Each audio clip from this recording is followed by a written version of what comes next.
Hello and welcome to Guider's Gun Guide. I'm your host Ben Guider, and today we've got an unboxing video. If anyone's been paying attention, Pyramid Air has been running their, what are they calling it? Better than Black Fridays, Friday sales, right? So every day they're doing some sort of big special, some big deep discount on airgun stuff. So I bought a little something and a little something to go with this one, right? So let's see what we got. Now, obviously, if you've seen my title, the big reveal is obvious, right? So, whatever. This was on sale for a price I just couldn't walk away from.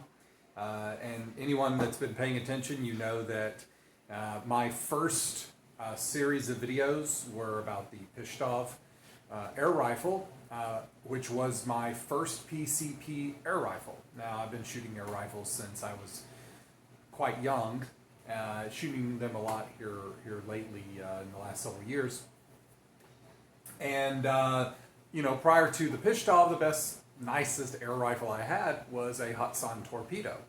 Great air rifle, really heavy.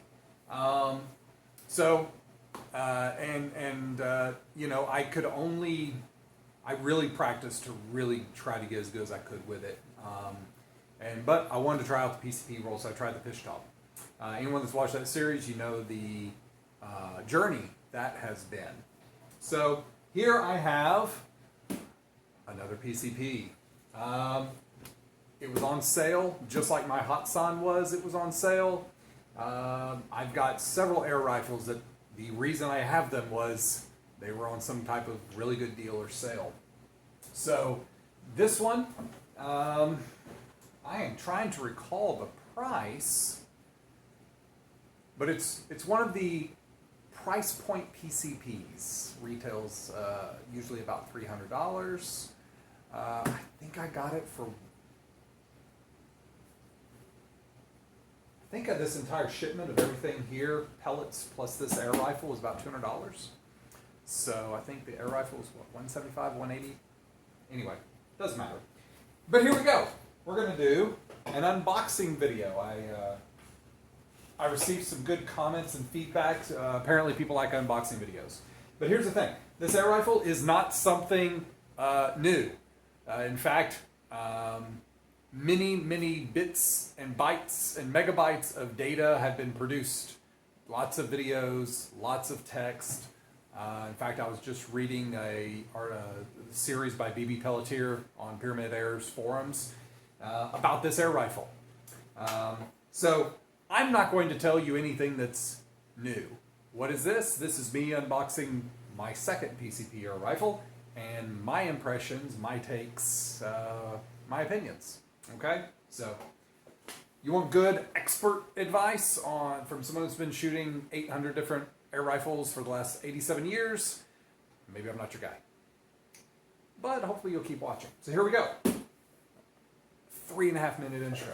Wow. All right.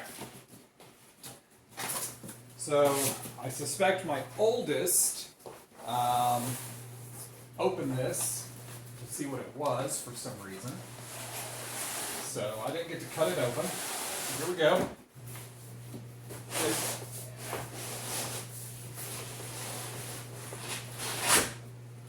All right, as usual, Pyramid Air, great packaging. And we have, there it is, the Umarex Gauntlet. This one is the 177 caliber. So let's see, our box here, nice packaging. I'm just going to see what it says here on the outside, right? Might as well take the moment. So, a removable 3000 PSI air cylinder. It's bolt action, 10-shot magazine, adjustable comb. That's your cheek rest. Sling studs, and it says dishwasher makes the happy sound when it's done washing. Says 1,000 feet per second with lead pellets. Very, very interesting point that they make there. A lot of your air rifles on the market, they list really high FPS speeds, and those are being done with exceedingly light pellets, alloy pellets, that when users go and put a lead pellet in and they get 2, 3, 400 psi under what's on the box, you know, they get upset by that, right? So Umarex here, I like that. They're making a point that they're telling me that I can expect 1,000 FPS with lead pellets. Now these still might be lighter, you know, the lighter end of the lead pellets, but that's actually great. I love the fact that they're telling me that I don't like the FPS ratings on most air rifle companies. It doesn't tell me anything, right? Because that value varies by weight of pellet. Anyway, moving on. Regulator, that's awesome. So it tells me the regulator, according to the box, is actually set to 1150 psi.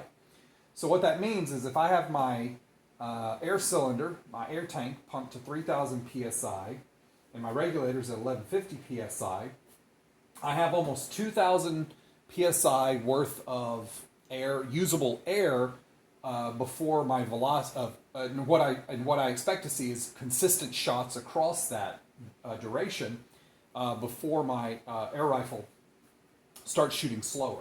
Okay, so and then last, and this kind of goes into what I just said. Here it says 70 plus consistent shots, and that consistent that's the function of a regulator. Okay, so that's the difference in regulated or unregulated air rifles. The regulator is supposed to give a consistent velocity across, you know, the usable pressure of the gun. Let's see, what else do we got here? What else do I got? Anything else on this? Nope, same information. Whole bunch of warnings in English and Spanish here. Air rifle, it's not a toy. Recommend for adults. Says it could be dangerous out to 575 yards. Wow. Another warning about not brandishing or displaying this product in public. You know, people might think it's a firearm. You know, there's some danger there. You know, there's actually been, you know, people you know, pull out BB guns and actually get shot because other people felt they were threatened. So, you know, guns are guns, right? People don't know the difference whether it's a BB gun or a firearm. Wear protective shooting glasses to protect your eyes. Read all your instructions. And then we've got air gun has been classified. This is an important message. Classified as an adult air rifle and is recommended for adult use only. It's considered to be a special purpose air gun, therefore it is exempt from specific types of trigger pull safety mechanisms and drop tests. Interesting. And then, of course, we've got a little label here that says 18 plus, intended for use by persons age 18 and older. I am that. So, there's all the, everything. Wait, what do I got on the end here? Black, PCB air rifle, made in China. Oh, so yeah, there you go. Umarex Gauntlet, right over here. For anyone that this is important for, made in China. Where is it? Where'd it go? I bet y'all are looking right at it. There it is, made in China. And then I've got, let's see, there we go, 1,000 FPS with lead pellets. Rotary magazine, so 10 rounds in a rotary magazine, bolt action, 3,000 PSI compressed air, and it uses 177 pellets. Okay, everything I can tell you about outside the box, there you go. Now we're going to open it. Let's see what we got. I'm really excited. Really excited.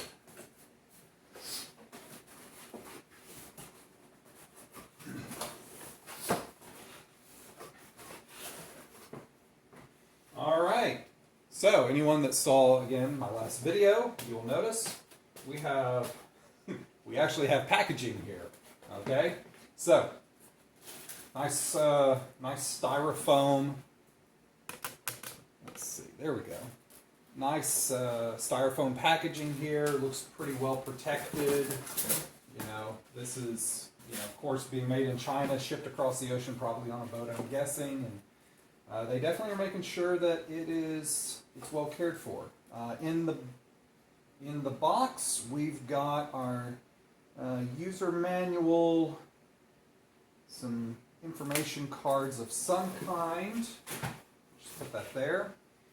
Let's see. Is that on? Good, that's on camera. I'm trying to make sure I'm not in front of the camera again. Oh, here we go. So we've got a single shot tray. Nice. And here is our one rotary magazine, 10 shots. We'll have those, I'll pull these out and show them closer in a minute. And this is a degassing tool. Lets you remove the, if you got pressure in your air tank and you want to take that pressure out without shooting the gun, you use your degassing tool. And there's a spot on here for that. All right. So I'll get this out. Ah, there we go. Nice little bag of desiccant. Initial impression, weight. I think I read it's a 8+ pound air rifle, but it's not too bad. Doesn't feel too bad in my hands here so far.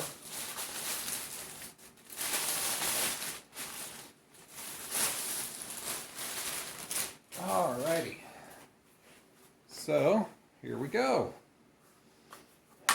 A little bit of foam there. Barrel is, again, it feels like might be aluminum. Let me grab something. Little Santa Claus kitchen magnet here. Yep, that's not ferrous, so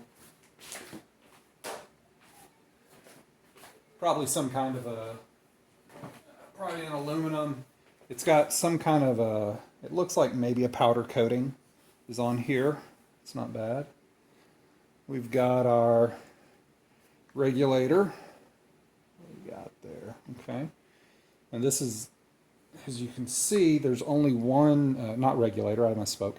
This is our pressure gauge. And it looks like, so we got from 1,000 to 3,000 psi is our green zone. You got your red zones above and below that.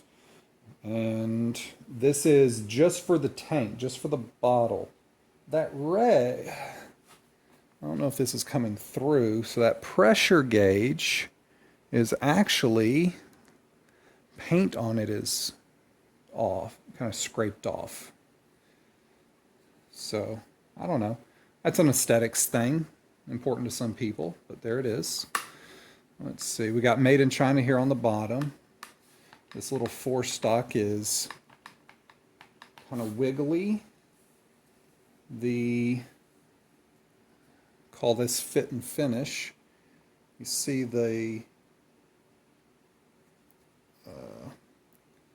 this forestock here on the front comes apart as it covers this bottle, and you see it's not all fit together and lined up and everything. Luckily, I've been doing some reading on this, so as soon as I see that, I know, I'll remove some screws and readjust this, and it'll be great. Should line that up. Let's see, what else do we got here? All right, we've got our end cap. So this is and it screws off. So this is a what do you call it? Shrouded barrel. They say it's moderated.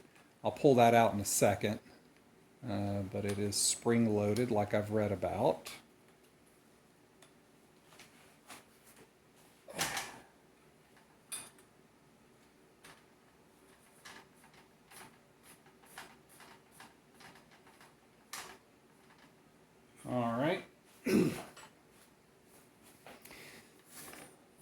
So coming back down the rifle here, I've got a sling stud here at the front, and I'm kind of curious how this is going to go. I want to put a bipod on this.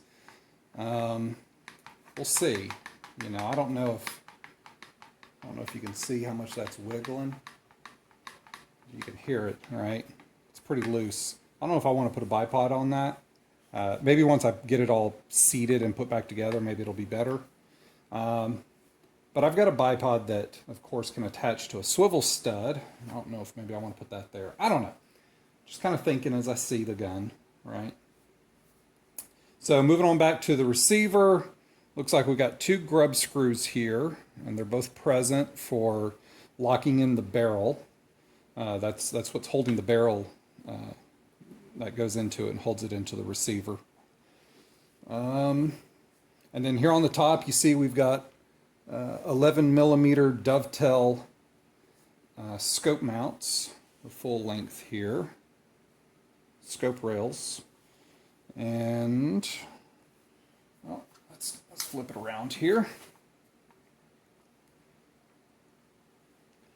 We've got another warning: not a toy. Misuse or careless use may cause serious injury or death. Before using read the owner's manual.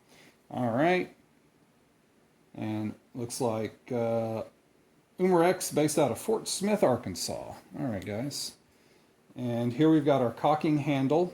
You see it's actually got a nice little ledge back here to lock in. When you cock it back, it'll sit there and kind of stay. It's kind of neat.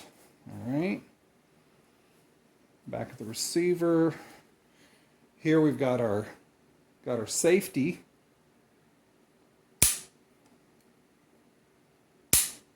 Huh. I got no... Oh, there it is. Ah, there we go. So they're safe. It took me a minute to find it, but there's a little... I don't even know if this is going to come out because it is so hard to see. But there is a little red dot just barely right here. And that usually means the gun's in fire mode if you can see, you know, some kind of red. So you swing this, looks like safety all the way back. Back here is on safe.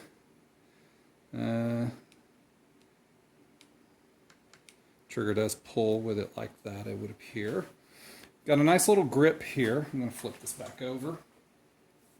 Got a nice little grip here, so that actually, in my hand, you know, I'm 6'1", you know, got some fairly big hands, fairly long, not meaty, but they're long, and it's actually fitting in that hand pretty, it's fitting in there pretty good. I kind of like that. It's not bad. Looks like we got UX here on the bottom for Umarex. Some sort of a little plate there.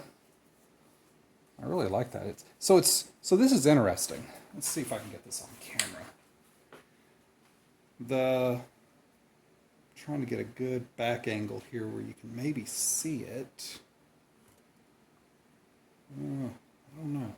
So the grip itself up here is actually really, not really thin, but it's thin. It's thinner up here, and then as you go down, it tapers and gets a bit bigger and fuller down near the bottom. That's a very interesting design.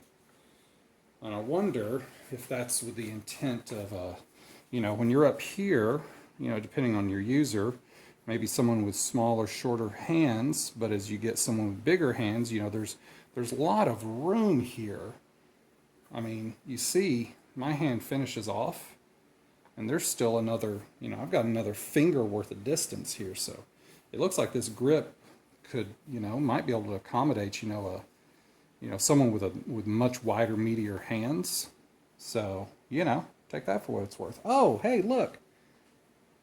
Cool. So here on the back side of the trigger guard, there's an arrow, a circle here. I really hope that's coming out. So there's a circle here that's on the other side of the safety, and there's an arrow, and that arrow is pointing towards an S right now. And then when I flick it, it points towards an F. So there you go. There's your other indicator. So you've got an indicator on this side whether you're in fire or safe. You got a red dot on this side for your fire. And then of course, you know, the physical position of this, you know, kind of in the way of this trigger well, you know, it's kind of nice, right? You know where that trigger's at. And I'll tell you, I love having a trigger, a safety. I love having a safety that I can actuate either with a thumb, right? Just by flicking it, you know, like in your AR platforms, or like an M9, right? That's up here, kind of on the receiver, or, you know, right here. Now, there's some air rifles that they'll put a trigger block safety here towards the rear of the trigger, and I've never liked that. I've never liked having to pull my finger back. It feels like it kind of cramps it up, and I gotta kind of let go. But this one here, that's nice. Like you know, let's say I've got my shot, and I want to go ahead and flick off my safety. I don't really have to move my hand, just I do a little bit. Okay, there we go. Yeah, I do got to move my hand a little bit. But I can actuate, I can move this trigger or move this safety without, you know, without totally re-gripping the gun. I like that. It's pretty neat. Okay, so a lot of time spent on that one. Let's see. So we're moving towards the back here. And got my rear swivel stud. These swivel studs feel like there's some kind of metal. And then this is the adjustable comb or cheek rest that was labeled on the box. So there's a nice little spinny thing here that makes that go up and down. I think I read that I have to actually pull the. I was reading. I like to read about my stuff before I get it, but I got to pull this rear stud, loosen it or pull it out to let this go, and then this will, you know, just by spinning this little wheel. And you know, that'll give some actuation up and down. So that's pretty cool. And then here on the very back, we've got we have a nice textured butt pad, not adjustable. It looks like you could, I wonder if there's maybe some spacers out there if you wanted a longer length of pull. Right, and if you see my other videos, you know, length of pull is the distance from the trigger to the back of the buttstock, right? And that's this distance. So for me, I actually like that. It's actually a really nice setup there. That fits me good. All right, let's see. Anything else I can tell you just from this? Alright, let's make sure I didn't leave anything in the box.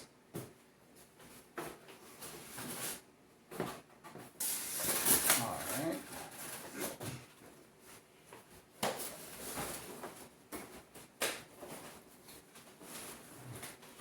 I don't know if any of y'all are like me, but I really don't throw away any of my boxes. Comes with the mobile lifestyle I've lived for the last almost 20 years, so it's always useful to have one. So I keep them. That's a really nice box. Okay, let's see what's up next. I'm going to pull out this degassing tube or degassing tool.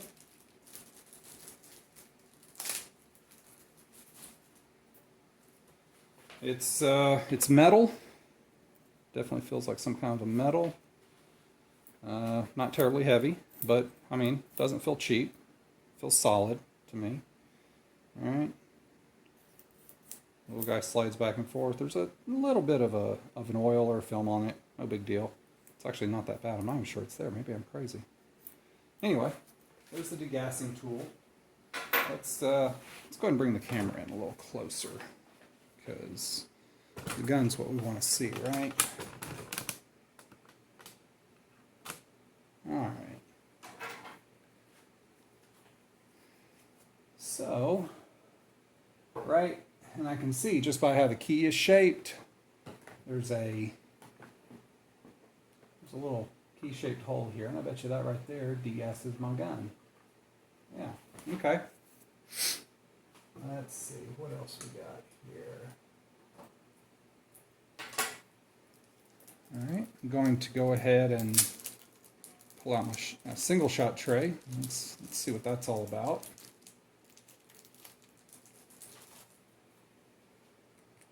Plastic. I don't know how common or uncommon that is, but there it is. It's plastic. Says 177 here on the side. On this end it says Umarex 177, made in China. Little plastic single shot tray. And we've got our 10-shot rotary magazine here.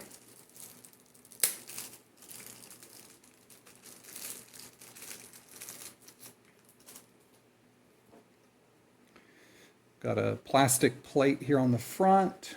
Looks like maybe a little brass nub down in there.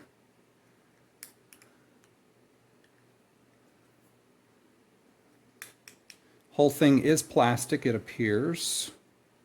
At least the external construction is plastic. Umarex, registered, made in China. Let's see, what do we got here? Okay, so that rotates all the way around. And, well, we shall see. I will follow. Oh, wait. Oh, that rotates this way. There's a little arrow on here. Okay, so that rotates this way to give spring tension. And I'm guessing I start loading from there. Yeah, I bet you that's exactly how that works. Start loading from here, and then that should hold my magazine in place, hold the rotating mechanism in place. And then that'll hold it, and then I'll just go around and fill it up. Whoa, hey, spring loaded. Hang on to that, guys. All right. So let's go see what that is. So we've got the air gauge here on the left, and here on the right side, there we go. And we've got a quick disconnect Foster fitting there, so no fill probes, and a kind of just a rubberized plastic cover. That's it, to keep the dust cover out, or keep the dust out. So nice little dust cover there. The magazine, it said rotate it all the way around, put a pellet in, and then it has a load order here. So that one that I said would be the first one that we loaded was 1, and then let it start rotating back all the way around like I said. Hey, cool. I got that right. Look at me go, guys. Single shot tray.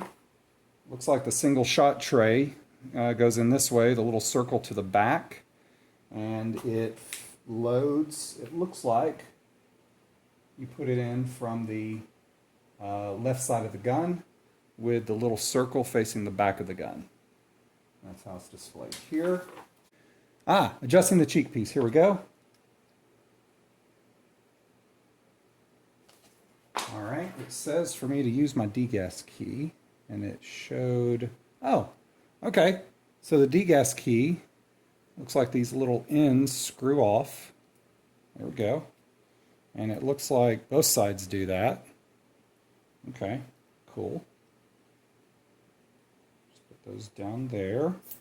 So now I just have the bar from the degas key. I'm going to turn this over so we can see it. And let's read some instructions, shall we?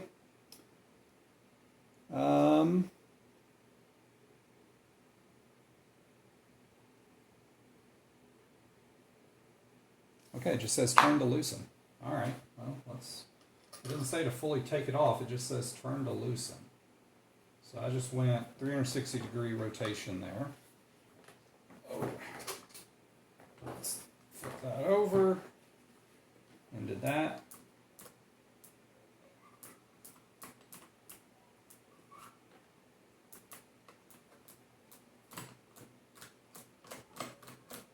Oh, okay, that's neat. So yeah, I just did a full single turn.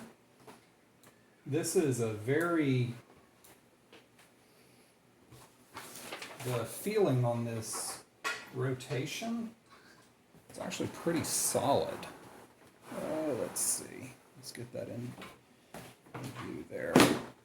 There we go. So this wheel feels pretty solid. In fact, that wheel is metal, probably aluminum, I'm guessing, of some kind. And it has, if you can hear that,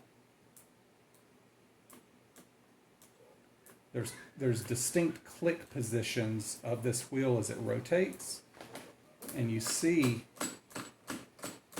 that thing is almost infinitely adjustable, it looks like. Up to there. Okay, that's fully up. That's as tall as it goes. Okay. And then of course, all the way back down. Until I guess the gap, yep, and it got tight right there. There you go. That's it. And then, you know, I just hand tighten that back on.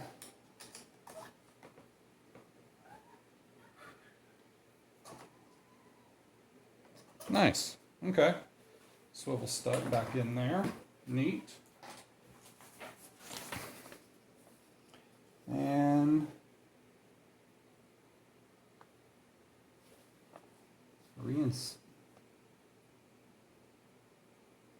okay, instructions for reinstalling a cosmetic rubber spacer here that comes off, I guess, when you pull the stock apart. Oh, adjustable trigger. How cool is that? Instructions for doing that. How to take the how to take the stock off, get to the adjustable trigger, make your adjustments, and then how to put it all back. Some common problems, troubleshooting guide there. Oh, care and maintenance. Let's see. Let's see what it said. It looks like I see some oil here. If you're going to store the air gun for extended length of time, be sure the barrel is protected. This can be accomplished by coating the bore with RWS spring cylinder oil. Always use a soft cloth and insert the cleaning rod breech. Remove your oil completely before next use. Looks like Umarex recommends the use of RWS pellets because of superb accuracy and dimensional uniformity. The correct caliber is clearly indicated on the rifle. I bought a lot of pellets. I don't think I got any RWS though. Let's see. Here's a warning about lubricants. Oils that contain acid or resin can damage seals and possibly the finish of the air gun. Another warning here, petroleum-based lubricants must not be used in the compressed gas reservoir. Okay, good to know. Looks like your air rifle requires very little lubrication. The surfaces around the bolt, trigger mechanism, and O-rings, the pellet probe. Looks like you do just make sure you oil the pellet probe O-ring here that seals the back end of your barrel of your breech here from letting air leak out when you fire. Repair and service. Do not return it to the dealer. Contact Umarex. Got a phone number. Warranty and some notes. And we are into French. Okay. All right. Let's see. So there we go. That's oh, can't believe I forgot to do this. Something I saw before. I just want to make this curious to see if it does it. So I'm going to try cocking this, and then I'm going to see if it'll decock. Right now I've got the weapon on safe. Let's see here, and let's see what it feels like. Whoa.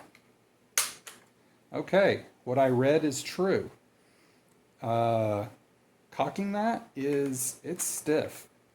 It's you got to mean it, okay? It's not just a quick little flick. You really got to mean it when you cock that. Okay.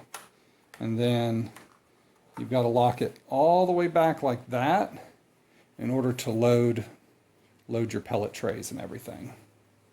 And then bring it back up. And then you don't have to bring it, you just have to bring it back to cock it after that for each shot. All right, I'm going to see if this guy will decock. And that was a stiff spring, so I'm going to brace myself here.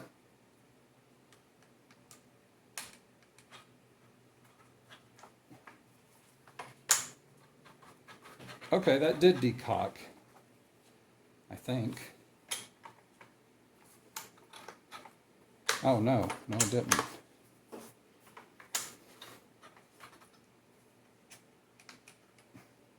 Okay, and I don't want to catch it here. Okay, it looks like there's some sort of disengaging mechanism here that keeps it from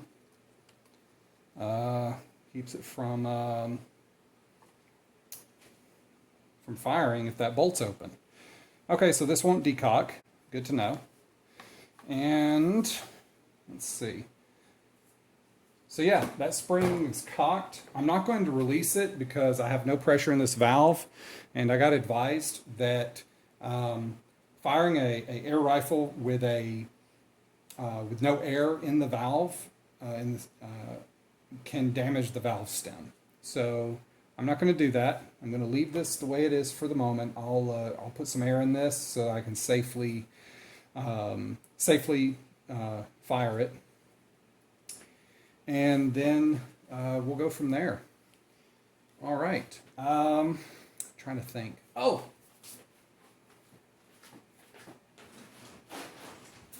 So, while this is an unboxing video for the Umarex Gauntlet, I am going to go ahead and show you what I have here.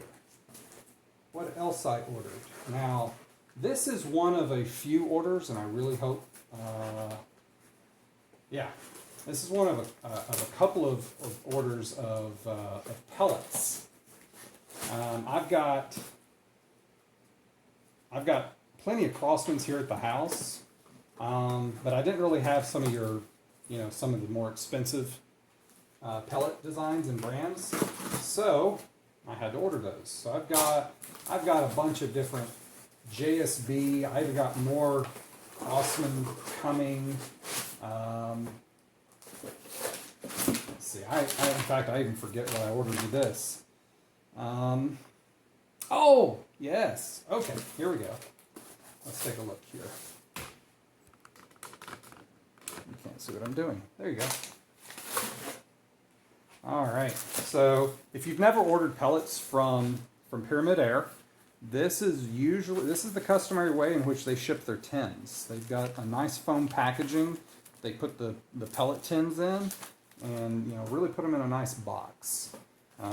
So the goal there is you don't, at least they're not damaging your shipping handlers. At least they're not damaging the tins. So I've always appreciated that, and I always buy 4 tins or in fours when I buy from Pyramid Air. As you know, they do buy 3 get 1 free on pellet tins. So cheapest one is always the free one. So keep that in mind. So here we go. I have a H&N Sport Field Target Trophy. These are 8.64 grain, 4.5, let's see. Yep. 500 rounds of 4.5 millimeter head size. I've got FX pellets because, as y'all are all aware, JSBs have been out of stock.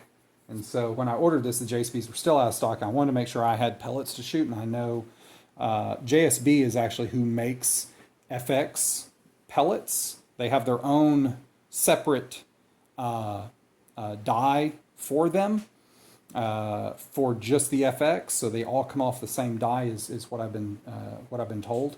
And then also Steve from AEAC, he did a tour of the JSB plant, and I think he said it there as well. So anyway, these are 8.4 grain, and head size on their caliber here listed as 4.52.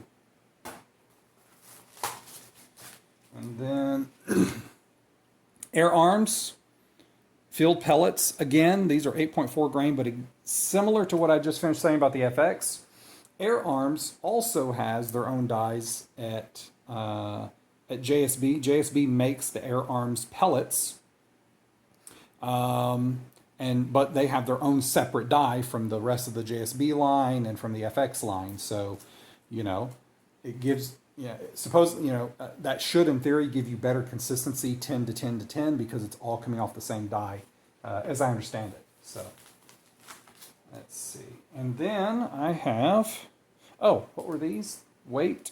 These are 8.4 grain. And then I've got 10.3 grains. And I'm glad I did this because I've just finished reading some reviews that said up around 10 grains in 177 is what this air rifle seems to like. So we've got those. And I've got more coming. I've got another 3 or 4 orders through Pyramid Air. I broke them all up. And so those are going to be coming here pretty soon. Just fixing this real quick. I got notice that those have shipped, which is great. I think most of them shipped. Maybe 1 or 2 did. I gotta go back and look. But I'm going to have another 4 pop times 4 or 5 packs. Another 20 different types of pellets, close to it, plus whatever I've got right now in store back in my closet. So going to be putting a lot through this. Now, this air rifle, before I fire pellet 1 through it, I'm going to clean the barrel.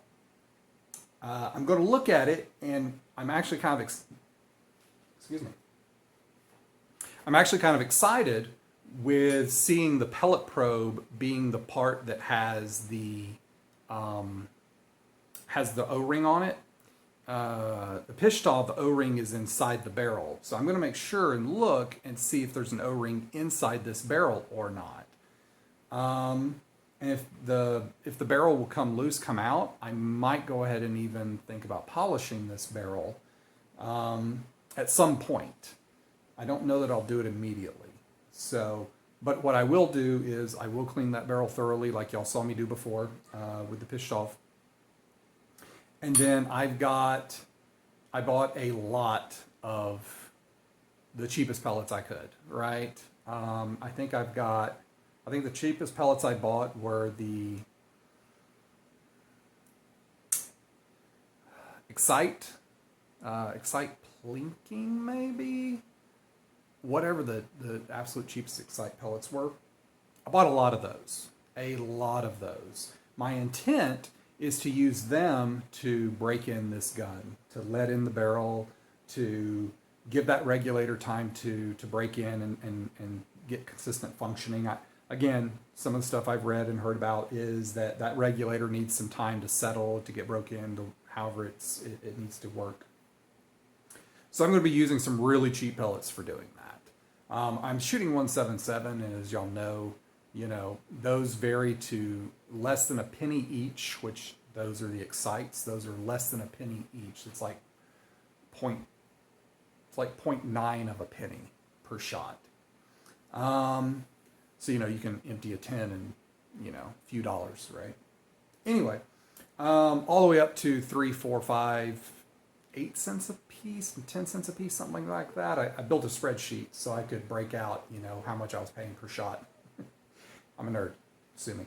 So anyway, that's what's coming up. I'm going to shoot, once I get the gun broke in and I'm comfortable that it's broken, and I'm going to be putting it across the chronograph. I'm going to see the velocities. I'm going to see what this thing does. We're going to try to find whatever the best shooting pellet is, or pellets are, if it's multiples. I'm going to try to have that data out there. At least what's the best for me, right?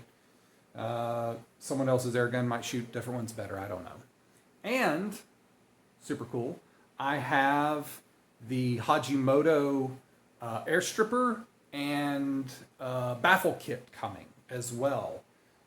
So the reason I went ahead and did that is I don't know how loud this is going to be, and I need this to be backyard friendly. I absolutely need this to be backyard friendly if I'm going to be able to put in the type of shooting and time that I want to with this gun. So as y'all saw with my Pishtov, I had some challenges with that because it was so loud. Loud in my backyard. When I took that thing out into a field, it was nothing. Not loud at all. The report went straight. There was almost no noise that came back at me. It was very comfortable to shoot. But sitting in the backyard, inside of a fence line on 3 sides, sitting next to a house, a vinyl siding house, immediately to the left, the sound just kind of bounced around inside there and kind of held it in, right? It had nowhere really to go. Shooting on concrete. So anyway, I hope that all works out for this gun. I see that there's a lot of mods for this, adjustable. There's the adjustable hammer spring from Hajimoto and some other stuff. I'm actually really excited about the fun and play I'm going to do with this. I really want to. This gun I'm probably going to tune pretty, as well, and really try to learn about that type of stuff. So, anyway, I think that's about as much of your time as I'm going to waste tonight. So, thanks for joining me, and until next time, hit like. Don't forget to hit like and subscribe. I almost forgot to remind you. And we'll see you next time.